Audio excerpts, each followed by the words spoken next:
mater, you always remember that the dura mater is part of the meninges.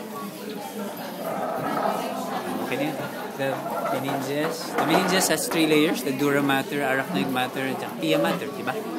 The dura mater is so called dura kasi dura means in Latin what?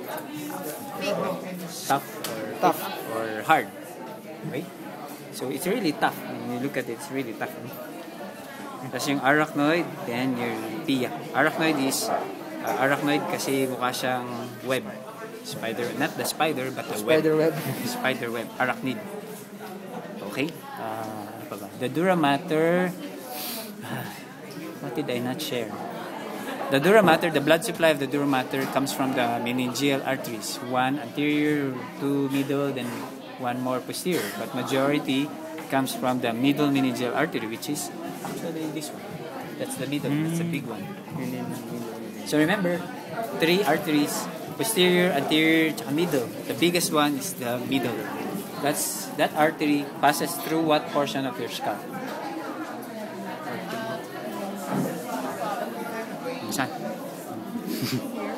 Yeah, okay, yeah, correct. You're correct. So it goes that way, comes from there, there. What's that? Spinosum. Spinosum. Spinosum. Hindi nyo inaral yung neuroanatomy, madaya kayo. Spinosum. That's the middle meningeal artery. So when I break your skull like that, then you have, see, the bone, the artery passes there, see? Artery, part of the wall of the artery is actually inside the bone. So when you crack it, you also crack the vessel wall. And you have epidural hematoma, you have blood outside the dura mater. Dura, layers, blood supply, nerve supply. Ano, hindi ko na-share sa kanila yun. Nerve supply. Anong nerve supply? Kasi kayong last eh. Hindi naman last eh. Anong oras na ba? Quarter, Doc. O sige, assignment. Assignment, what is the nerve supply of your dura mater? Meron yun. So, 3. Anterior, middle, at posterior. Merong pangalan yun. No? What's that? Yes. Hi! Hi! Hi! Oh, okay. Okay. Yeah. Lapit mo yun, bro. Pwede bang upuan yan? Upo yun. Upo kayo, tapos sila tatayo. Sige na, pero next week aralin natin ulit to, ha? Yes, Doc. Pag ganito naman kayo, kasi siya hindi nga makita. So, I just told them that the dura mater is useless. The dura mater, meninges, dura, arachnoid, pia mater. Dura means tough or hard. Hard matter, like this one, see, it's really hard. Harder than our faces. It covers the cerebral cortex, the cerebellum, also covers the spinal cord. There are 2 layers of the dura mater: meningeal layer inside the brain side, and then the periosteal side on the bone side. Easy to remember: periosteal bone side, periosteal bone. Yo. There is a layer between those 2 layers. What is the layer that becomes the dura mater of the spinal cord? Assignment. 50%, 50-50. 50% chance. Oh, bahala kayo. Assignment. Ako, yung inner. Ganun. Oh, ang pangalan. Oo talaga, Doc. Master in public health. Okay? So, dura mater, arachnoid. Then the dura mater has a blood supply. The main blood supply is the meningeal arteries. There's an anterior, middle, tsaka posterior. The main one is the middle, which is actually this one.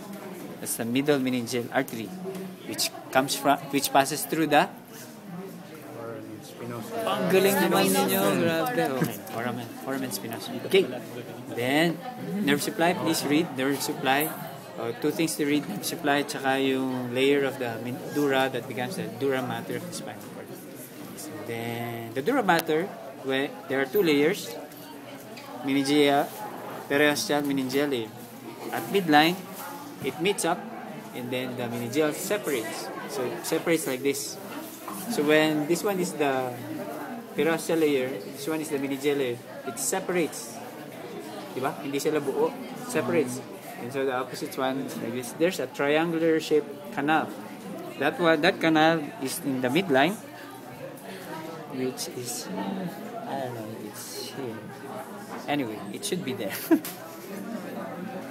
And it creates the superior sagittal sinus. The superior sagittal sinus is that space where they separate.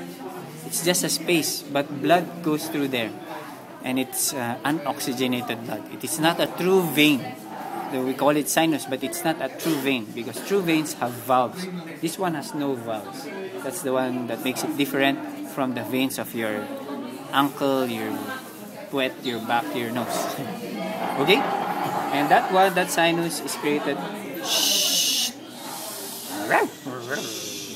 That sinus is created superior sagittal sinus, and then posteriorly, you also have a fold where there is a sinus, the dura separated.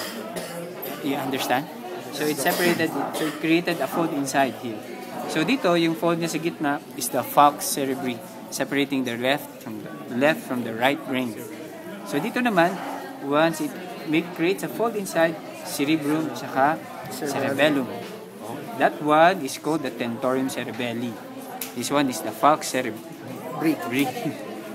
Tentorium cerebelli. Dito rin, meron in children, you have a sinus here, the occipital sinus. So that means there's also a fold there. And you call it falx cerebelli. Partially separates the two cerebellar hemispheres. And when you look at this half very nice dura mater, see, we remove the other half. This one is the right side.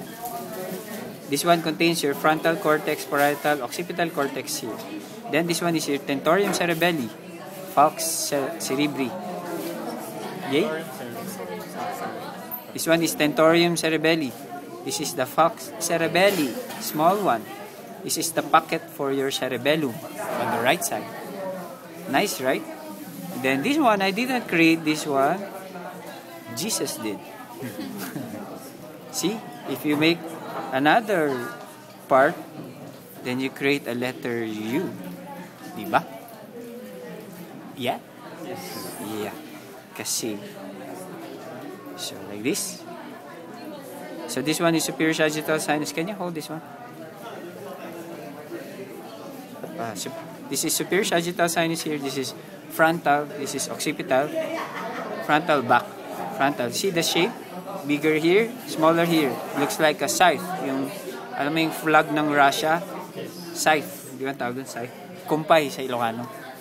Kumpay. Hindi kampay. Kampay. Ano may kampay? Kampay. Kampay. Kumpay.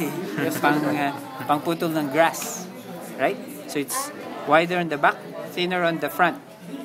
If the superior sagittal sinus is here, there's a sinus here, the inferior sagittal sinus on the edge of the sinus of the falx. That's the inferior sagittal sinus. And then where this falx meet up with to become the tentorium cerebelli, there's also a sinus there, syempre. Kasi ganyan, ano? Tapos magse-separate siya. So once it separates, there's a space.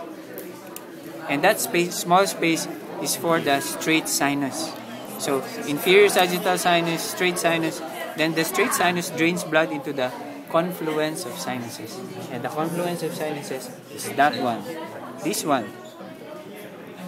Okay? Confluence of sinuses is here. So, superior, transverse, occipital, and straight sinus go here.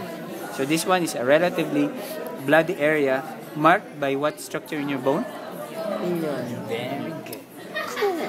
And then, Kumaya lang ako. tentorium. And then you create the other half.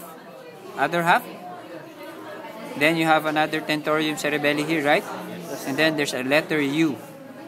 Here's your skull. Give me your skull. So that one. So the tentorium,